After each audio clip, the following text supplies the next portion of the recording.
Hey y'all, it's Diana from the Dianaverse, and today is the day. Venus goes retrograde. I've posted some other videos about it, but I wanted to go into a few things that I might not have covered. So why am I so excited about this Venus retrograde? Well, it's a really powerful influence, and it's been prepared for by other planets for like the last year and a half, maybe a little more. All the other planets have gone through the underworld. They've conjuncted Pluto, had their Pluto party, moved on. Venus is just getting to Capricorn, where she's conjuncting Pluto 3 times during her retrograde. She's already made one conjunction to Pluto. Hey kitty, it's my kitty, wants to say something too. So she has already conjuncted Pluto once. She is in the underworld already. I don't know about you, but I feel like this has already been going on for like a month, maybe because I was so focused about posting about my class. But before a planet goes retrograde, it will go into what they call a shadow period. So it's a period of time where this planet is slowing down, and then it stations, so it looks like it's standing still, and then it goes retrograde. And this is all from our perspective here on Earth, right? So when we're looking at Venus, it looks like it's slowing down, and then it looks like it's standing still, and then it would look like it's going backward, except we actually can't see it when it gets behind the sun for 40 days when it's in its retrograde. It doesn't really slow down and stop and go backwards, but it's from how it looks for us from Earth. So astrology is basically a language. It's based on real things. It's based on the planets. It's based on actual measurable movements of the planets. But like a language is not the actual letters, astrology is not like actual astronomy. It's based on astronomy. It uses astronomy, but it's a system of thought, a system of mathematical measurements that help explain a lot of things that go on in our lives. Just like we wouldn't say, well, Spanish, it's the language, it's some kind of undeniable truth. It's a language. It's one way of expressing things. It's one perspective. It's one point of view. It's a system that people have come up with to communicate. Well, astrology is a language that people came up with to communicate about things that they observed that happened in certain times, certain rhythms. With the seasons, it's based on a lot. And so just kind of like to explain it that way, because sometimes people think of it as like, well, how do the stars do that? It's not the stars. It's a language about how the stars move. Okay, so the other planets, like I said, have gone before Venus in meeting with Pluto to kind of pave the way. So we're getting ready for something big here.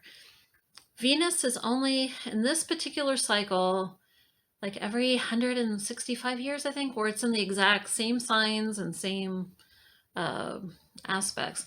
So about the last time that it was in the same real place was like the middle 1800s.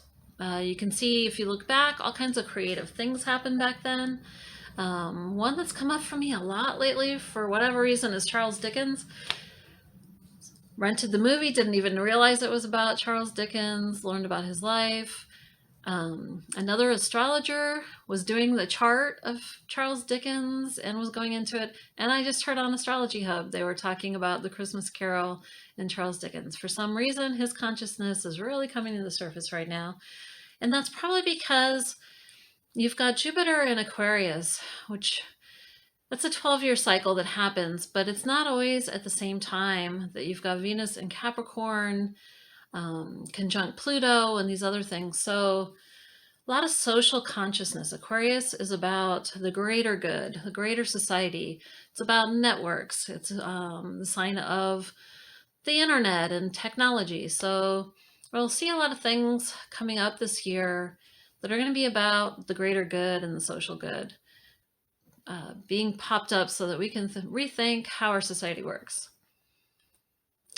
Also, we're going to be rethinking our relationships, how we feel valued by the world, what we value in the world, like what are our values, what do we really want to express as a person, our right livelihood. Venus rules financial stuff, so we're going to be thinking about a lot of these things over the next 40 days, especially while she's retrograde. You can go back over, look at what you believe. Do I really believe that, or was I just taught that? How does that really work? Maybe I want to rethink some of those structures. Maybe I want to rethink my values. How do I really want to relate to other people? Am I getting what I want out of those relationships? You'll find that those things pop up. You could have people pop up from the past, and this could give you another chance, but it could also just show you how far you've come since you knew that person before.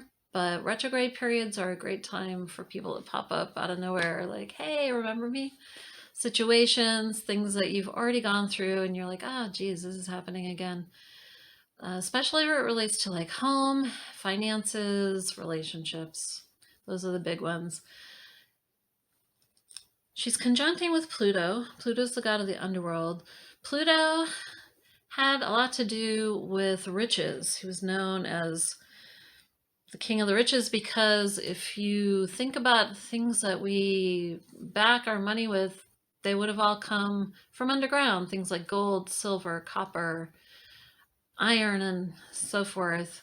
Those are all things, treasures that you find underground. So Pluto working with Venus could really transform how you use those values for your sense of personal wealth, depending on what you really value.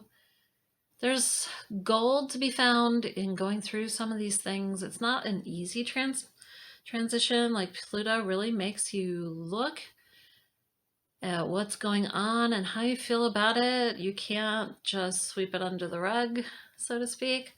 You've got to work on it. So that part isn't always fun. It can be betrayal or finding out that you have built your sense of worth on sandcastles and now you've got to rethink it. But ultimately, if you really face those things, it's going to be for your benefit afterwards.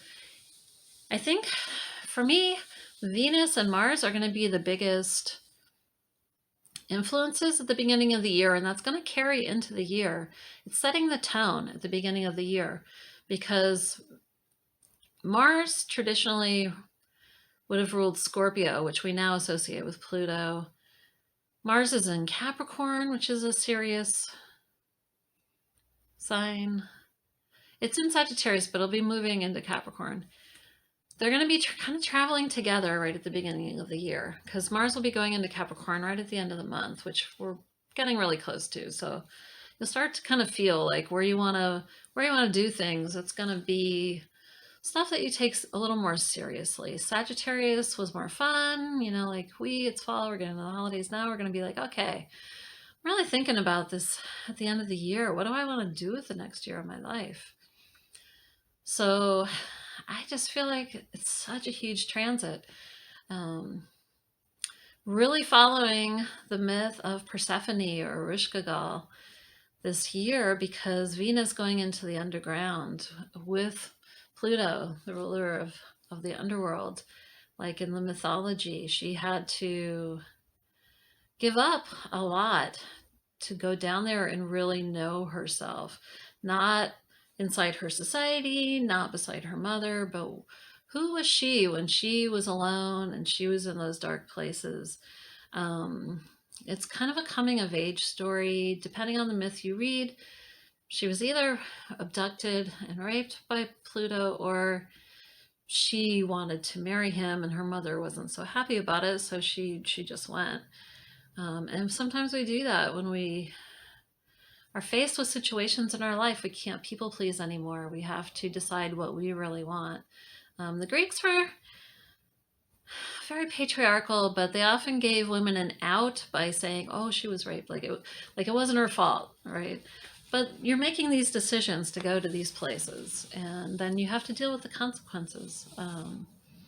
Now, when she comes out of her retrograde and she's getting ready For spring, she kind of integrates back into the family, back into regular society. Her mother missed her so much that she made it winter and she wouldn't bring spring until her daughter came out, right? So we still have these ties to different things, to our careers, to our families. Those don't just go away, but every once in a while we have to take some time, make ourselves a little bubble, and kind of really go through stuff and decide where we want to be with those things and reinvent them or refine them or just come up with better ways of relating and having to put ourselves forward. Like, this is what I really want. This is, how I want to relate. So I'm excited. I'm going to be doing shadow work for the next 40 days. I would suggest doing something like that. I'm going to be keeping a journal. Today I spent a lot of time cleaning my altar and actually cleaning my windows that are behind my altar because I hadn't done that for a while. It's kind of dusty and yucky. So just cleaning my space. That's a great Venus thing to do. Go back over your belongings, go back into the nooks and crannies that haven't been cleaned for a while. Cleaning your energy, like in your living space and your clutter or things like that, can really improve your energy, how you feel going into the new year. You feel clean and reinvigorated a little bit. Take some downtime, do some meditation. I created myself a sigil that I can meditate with that has meaning for me. You might find something that represents your values and what you want to move towards. Have some meditation around that. Before you start to try to bring anything in, you have to take off all the things that don't serve you anymore, all the things that are outdated. We've been doing a heck of a lot of this over the last 2 years. I feel like I've said so many times in my astrology posts, like, let go of stuff, and here I am again. But I feel like this is a culmination point where we're bringing a lot of that stuff together to really just let it compost. You're just transforming it. You're letting it move energetically so that you can have space for the things that you really want to bring in for this next cycle of life. So what else am I doing? I have a bunch of crafts I'm going to do because I'm a crafty person and that's what I like. So I'll be doing some weaving and natural dyes, and I love anything like with plants and fibers. So actually, weaving is one of the oldest technologies of humans. They found drop spindles from Neanderthals, plied fabrics, things from like thousands and thousands of years ago. It's one of the earliest things that man learned to do. And if you look at a lot of the mythology all over the world, you'll see this kind of tradition, like some of the most ancient Greek things from the Minoan culture about Ariadne and how she spun and she gave, what was his name? Hippolyte, or the one that went to face the Minotaur. Maybe somebody can put it in the comments because I forgot his name. But she gave him a thread so he could find his way back out of the maze. There's grandmother spider from Native American mythology. So you see this all over, and it's one of our oldest technologies. So kind of a rant off topic there, but I like to contemplate that thread that runs through everything. And what am I trying to weave? Norse mythology, the Norns, they would weave the skein of your life, and that was your destiny, right? This just comes up a lot in humanity. So when I see something that's very cross-cultural like that, I kind of pay attention because there's something deeper in there. That's like most languages. Did I already say this? I don't remember. They're based on a lot more than just words to communicate. Like, often there are a lot of underlying meanings in words, and even individual letters will have numbers associated with them or other deeper meanings. And when you put this stuff together, it weaves a language into being where we can communicate with each other. So on that note, I want to wish you all a really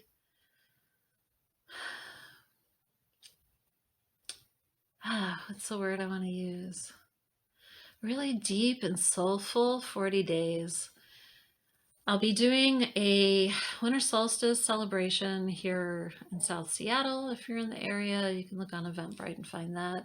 I'm going to work with tree magic, tree herbalism. Like, there's a lot of things that you can do with like pine trees, the dead firs in the area, teas, honeys, things that are really helpful for the body during the season. And then I'm also going to go to the park and do a tree blessing because, gosh, nature can use all the help it can get. And now that I've rambled enough off topic, wishing you all a deep and soulful journey. All right, take care, y'all.